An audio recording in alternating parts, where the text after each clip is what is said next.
बीड जिल्ह्यातील माजलगाव धारूर महामार्गावर सर्वोच्च न्यायालयात ओबीसी आरक्षणाची बाजू मांडणारे ॲडव्होकेट मंगेश ससाने यांच्या गाडीवर अज्ञात हल्लेखोरांनी दगडफेक केली। दोन दुचाकी वळून आलेल्या हल्लेखोरांनी इनोव्हा गाडीच्या काचा फोडल्या, मात्र वेळीच गाडीचा वेग वाढवल्यानं ॲडव्होकेट ससाने आणि सहकारी बचावले। ॲडव्होकेट ससाने हे ओबीसी आंदोलक पवन करवर यांच्यावर झालेल्या हल्ल्यातील आरोपी अटक न झाल्याबाबत जाब विचारण्यासाठी माजलगाव ग्रामीण पोलीस ठाण्यात आले होते। पोलीस ठाण्यातून परतताना हा हल्ला झाल्यानं संशय व्यक्त केला जातोय। या प्रकरणी धारूर पोलीस ठाण्यात गुन्हा दाखल असून तपास सुरू आहे। याआधीही बीड, जालना आणि अहिल्यानगरमध्ये ओबीसी आंदोलकांवर हल्ले झाले आहेत।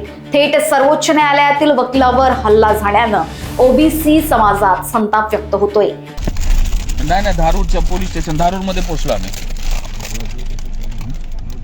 हा पोलीस स्टेशनलाच चाललोय धारूरला। झाला आता वाघमारे साहेबांचा फोन झाला। पोस्ट यस हा करतो मी कॉल। यस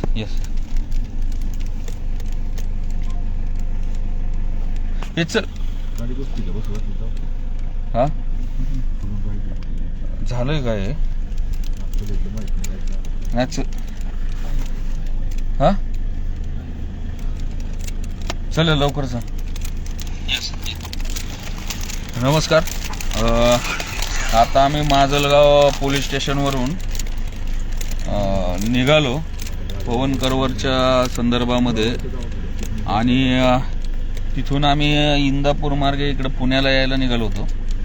जेवण केलं एका ठिकाणी आणि थोडं पुढं आलो, धारूरच्या दिशेने येत होतो। तर साधारणतः एक 7-8 किलोमीटर आल्यानंतर गाडीवर आमच्या दगडफेक झाली। पाठीमागनं 2 टू व्हीलर होत्या, हे काय बघत असताना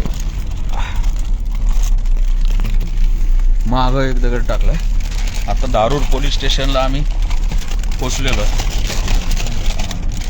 धन्यवाद, बघू पुढचं सांगू। लोकवाहिनी मीडियाकरिता ब्युरो रिपोर्ट बीड।